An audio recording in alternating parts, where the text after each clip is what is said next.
একটা ছেলের বাইকের দোকানের বাইক দেখে খুব পছন্দ হয়ে যায়, আর সে ওই বাইকের দোকানে ঢুকে যখন বাইক দেখতে থাকে, হঠাৎ একটি মেয়ে ছেলেটিকে দেখে একদম রেগে যায়। কিরে গরিবের বাচ্চা, তুই এই বাইকের দোকানে কি করস? তুই জানোস এইখানকার এক একটা বাইকের কি দাম? তুই যদি সারা জীবন ভিক্ষাও করস তাও এমন একটা বাইক কিনতে পারবি না। আরে ম্যাডাম, আমি বাইক কিনতে পারবো না এটা আপনাকে কে বললো?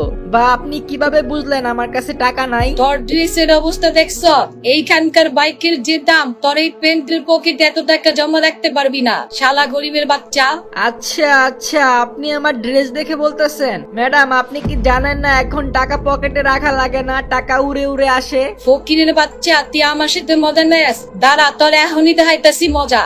Manager, manager. মেয়েটির চিল্লাচিল্লি শুনে সেই দোকানের ম্যানেজার সেখানে চলে আসে। ম্যাডাম, কি হয়েছে? কোনো কি সমস্যা? এই যে দেখেন, আপনাদের দোকানে রাস্তার ফকির ঢুকে পড়ছে, আবার বলতেছে ও নাকি বাইক কিনবে। ম্যানেজার, এই যে আমার ব্যাংকের কার্ড, যত টাকা লাগে রাখেন, আর আমার একটা বাইক পছন্দ হয়েছে ওইটা রেডি করেন।